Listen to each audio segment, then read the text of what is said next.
नमस्कार दर्शकों।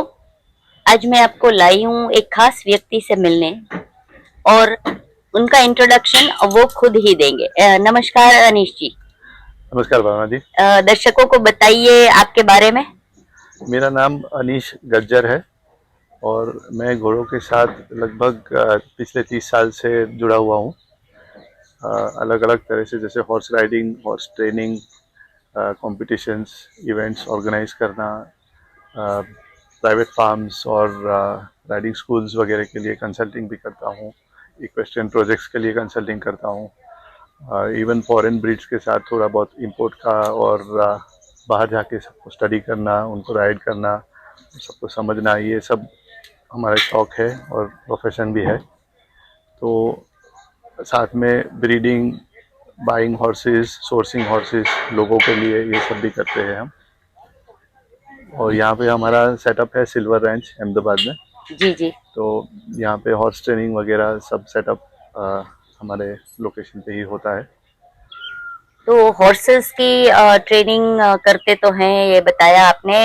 इसके साथ क्या छोटे बच्चों को राइडिंग सिखाना ये भी आप करते हैं?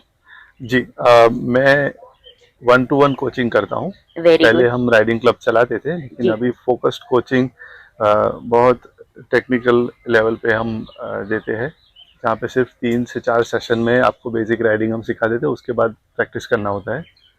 तो वो भी हम करते हैं यहाँ 3-4 सेशन में सीखा जा सकता है। पे। जी, अरे वाह। बेसिक राइडिंग आ जाती है। उसके ओके। बाद जैसे जैसे राइडर का प्रोग्रेस होता है, वैसे एक्स्ट्रा सेशंस हम करते हैं। जी जी। पर वो बहुत फोकस्ड कोचिंग होता है, जहाँ पे आप राइडिंग स्कूल में आप बैचेस के हिसाब से होता है। हम as a individual trainer 1-to-1 coaching देते हैं, तो पूरा राइडर पे ध्यान रहता है। बहुत बढ़िया। तो अनीश जी, आप फॉरेन काफी जा चुके हैं। वहाँ के घोड़ों की ट्रेनिंग नर्चरिंग के बारे में बहुत कुछ सीख के आए हैं। तो ये दर्शकों को हम बता सकते हैं कि यहाँ पे जो घोड़े रखने की या नर्चरिंग करने की जो मेथड्स है उसमें क्या गलतियां होती हैं? भावना जी, वैसे बाहर की अगर बात करें तो जो क्रूअल्टी है वो तकरीबन हर एक देश में होती है, किसी न किसी लेवल पे, किसी न किसी तरह से। हम्म। अगर यहाँ की हम बात करें तो वहाँ की गलतियाँ और यहाँ की गलतियों में मुझे जो एक फर्क दिखता है कि जो कारण है हम्म। वो एक हमारा जो पहले से सिस्टम चल रही है वो चल रही है, कोई उसको क्वेश्चन नहीं कर रहा है। जी। दूसरा, लोगों को जैसे 98% जो घोड़े में है लोग, हम्म। उसमें से 98% लोग फॉर्मल ट्रेनिंग लेके नहीं आए। वो जब से पैदा हुए आसपास जो हो रहा है वो देख के सीख के बड़े हो रहे हैं, वही सिस्टम चल रही है। कुछ मेथड्स पुरानी हो गई है, फिर भी उसको बदला नहीं जा रहा है। जी। जिस टाइम पे शुरू हुई थी वो किस कारण से शुरू हुई थी, रीजंस चेंज हो गए हो, सिचुएशन चेंज हो गई हो, रखने के तौर तरीके चेंज हो गए हो, फिर भी उसमें कोई बदलाव नहीं आता है। वो भी एक तरह की क्रूअल्टी ही है, क्योंकि घोड़े की ज़रूरत बदल जाती है। जी। आप उसको जैसे रखते हो वो तरीका बदल जाता है। तो आज हमको काफ़ी अलग अलग लेवल पे, जहाँ पे फॉर्मल ट्रेनिंग नहीं है और जहाँ पे है, वहाँ भी कोई गलतियाँ सुधारने वाला कभी दिखता नहीं है। वो भी प्रॉब्लम एक रहती है। अच्छी अच्छी फैसिलिटीज़ में भी मैंने देखा है कि गलत तरह से घोड़ों को ट्रीट किया जाता है। उसको आगे से पीछे से बांधा जाता है, बैठने नहीं देते। उसको एक खराब नस्ल का रिजल्ट मानते हैं कुछ लोग, कि अगर घोड़ा बैठ गया तो खराब नस्ल का है। ये सारी मान्यताएं कहाँ से शुरू हुई है? वो जब युद्ध होते थे तब घोड़ों को बैठने नहीं देते थे, क्योंकि उस पर बैठ के भागना होता था लोगों को। जी जी जी। वो एक जब शुरू हुआ था तब माहौल अलग था, आज की ज़रूरतें अलग है। तो घोड़ा अगर सेफ फील करेगा तो बैठेगा, तो उसको बैठने देना चाहिए। जी। अगर वो लेट रहा है, सो रहा है, तो वो उसकी एक नेचुरल ज़रूरत है। वो बहुत सही बात कही आपने।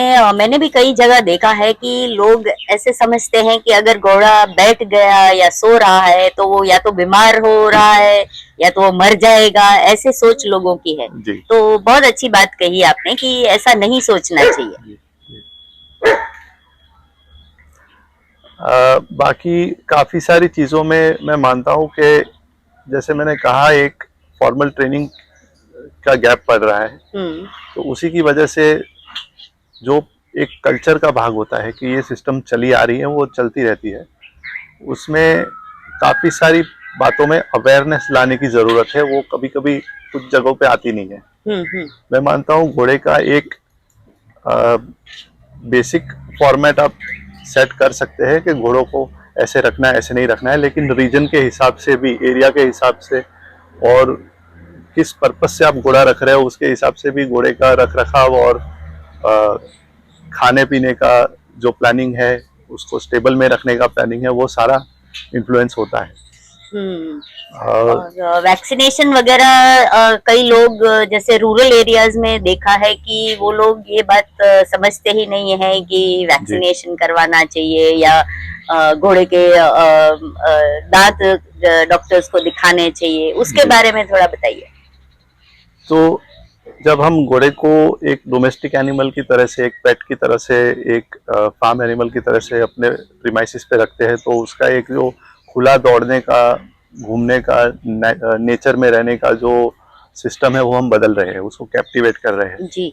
तो उसकी वजह से एक तो पहले उसका स्टेबल में रहना उसके लिए नेचुरल नहीं है, तो वो जो हम चेंज कर रहे हैं उसके लिए हमको एडिशनल केयर देना पड़ता है। उसमें वैक्सीनेशन एक बहुत बड़ी इम्पोर्टेंट पार्ट है, जो जैसे सीजन के हिसाब से एनुअल वैक्सीनेशन होते हैं, कुछ दवाइयाँ होती है जो एरिया के हिसाब से, कुछ वो टाइम पे डिजीजेस चल रहे हैं उस हिसाब से देते रहना पड़ता है।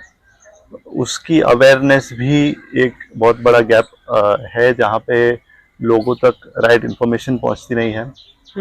दूसरा मैं मानता हूँ कि सोशल मीडिया एक बहुत बड़ा टूल है, जिसको पॉजिटिवली यूज करने से काफी सारी अच्छी इन्फॉर्मेशन लोगों तक पहुंच सकती है, लेकिन उसका एक गलत इस्तेमाल भी होता है जहाँ पे आधे इन्फॉर्मेशन वाले लोग भी कुछ अच्छा वीडियो बना के रख देते हैं, तो वो एक सिस्टम बन जाती है। हमको काफी सारे नए वर्ड सुनने को मिलते हैं आजकल सोशल मीडिया पे, और कभी कभी सरप्राइजिंग होता है कि ये इसका क्या मतलब है, लेकिन वो ऐसी चीजें पॉपुलर हो जाती है जस्ट बिकॉज वो वीडियो अच्छा बना है।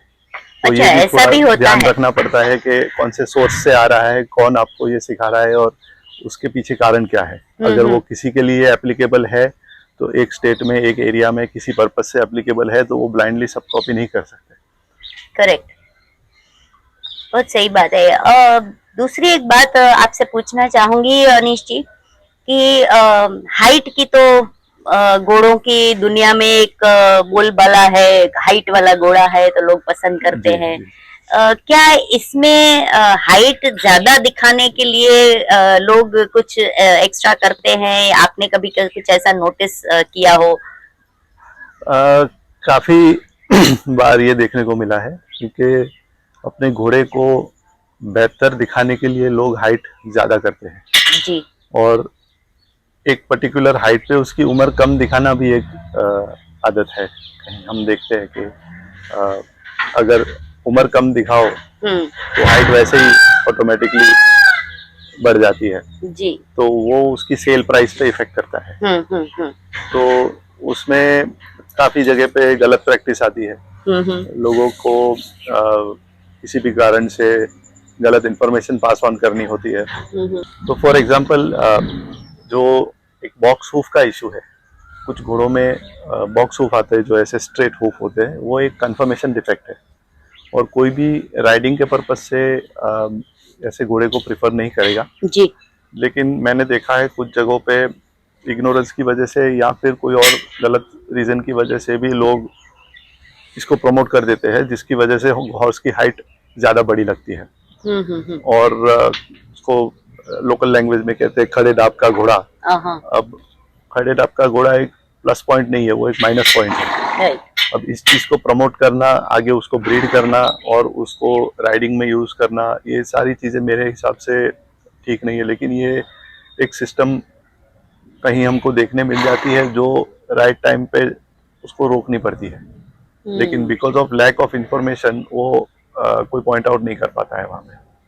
और मार्केट में ये ऐसी सारी कई चीजें हमको देखने मिलती है जिसकी वजह से गलत कारण से गलत इंफॉर्मेशन आगे चलती जा रही है। और अगर कोई प्रोमिनेंट इंसान है इस लाइन में, अगर वो ऐसी चीज़ें भी शोकेस कर रहे हैं तो ये एक सिस्टम बन जाती है और आगे लोग इसको एनकरेज करते रहते हैं, जो मेरे हिसाब से पूरी सिस्टम खराब कर देता है। अनिश जी, ये बताइए कि इंडिया में एक ट्रेडिशनल मेले का आयोजन कई जगह पे होता है, जी तो आप भी विजिट करते होंगे, तो क्या वहां पे घोड़ों की कंडीशन, घोड़े के ओनर्स जो घोड़े को रखते हैं, कुछ आपको ऐसा लगा हो कि उसमें कोई बदलाव लाने की जरूरत है? जी, मेले तो इंडिया में काफ़ी जगह पे बहुत बहुत ही सालों से हो रहे हैं। मैं मानता हूँ हंड्रेड्स ऑफ इयर्स से काफ़ी मेले हो रहे हैं। मैं खुद लगभग पिछले 20-22 साल से मेलों में जाता हूँ। वहाँ पे पूरे टेंट्स लगे हुए होते हैं और हॉर्सेस की बाइंग, सेलिंग, कॉम्पिटिशन्स, सब चीज़ें हमको देखने मिलती है। वो बहुत एक अच्छा इनिशिएटिव है, क्योंकि जो रूरल कम्युनिटी है, जो फार्मर्स है, उनको एक डेफिनेट डेट रहती है साल में जहाँ पे वो अपनी लाइफ स्टॉक को लाके, अपने घोड़ों को लाके, बच्चों को लाके बाय ऑन सेल कर सकते हैं। जी। और उसमें से कुछ आमदनी होती है और कुछ घोड़े बेच के दूसरे घोड़े ले जाते हैं, उनकी परवरिश करते हैं, अगले मेले में फिर से लाते हैं। तो ये एक बहुत अच्छा प्लेटफॉर्म है जहाँ पे उसको अच्छी तरह से और इम्प्रूवमेंट दिया जाए तो और भी अच्छा रिजल्ट देखने को मिल सकता है। जी। लेकिन जहाँ हम क्रूअल्टी की बात कर रहे हैं तो हमको मेलों में काफ़ी क्रूअल्टी देखने को मिलती है। जो रखने का तरीका है, एक तो ट्रांसपोर्ट जो है, तो ओवरलोडिंग जो कहते हैं जो ट्रक्स में, तो रेंट जो ट्रांसपोर्टेशन का कॉस्ट होता है वो बचाने के लिए भी कभी दिखता है कि जो 2 घोड़े का ट्रक है उसमें 3-3, 4-4 घोड़े भर दिए हैं। अच्छा। कैमल्स का भी ट्रांसपोर्टेशन ऐसा ओवरलोड हो जाता है। कहाँ से ला रहे, कैसे ला रहे, उसको रास्ते में रुक के पानी पिलाना है, उसको सारा पानी देखना है, कितना डिस्टेंस ट्रैवल कर रहे हैं, धूप में आ रहे हैं, बारिश में आ रही है, सब फैक्टर्स कंसीडर करने पड़ते हैं। फिर मेले में जब किसी को घोड़ा बेचना होता है तो उसका चाहे डांस परफॉर्मेंस हो या और कोई परफॉर्मेंस हो या राइडिंग का कैपेबिलिटी हो, वो दर्शाने के लिए, बायर को कन्विंस करने के लिए घोड़े पे जो प्रेशर पड़ता है वो कभी कभी बहुत गलत तरह से बाहर आता है। जैसे उसको चाबुक मारी जाती है या उसको गलत दोपहर की गर्मी में दौड़ाया जाता है। तो ये सारे काफ़ी पॉइंट्स है जो वहाँ पे भी मेरे हिसाब से कोई अथॉरिटी हो जो ये सब अवेयरनेस लाए, कुछ एनिमल ग्रुप्स हो जो वहाँ पे रह के ये इंश्योर करे कि कोई क्रूअल्टी ना हो रही हो। लेकिन इसमें बीमारियों से लेके रख रखाव की काफ़ी सारी इश्यूज हमको मेलों में दिखती है।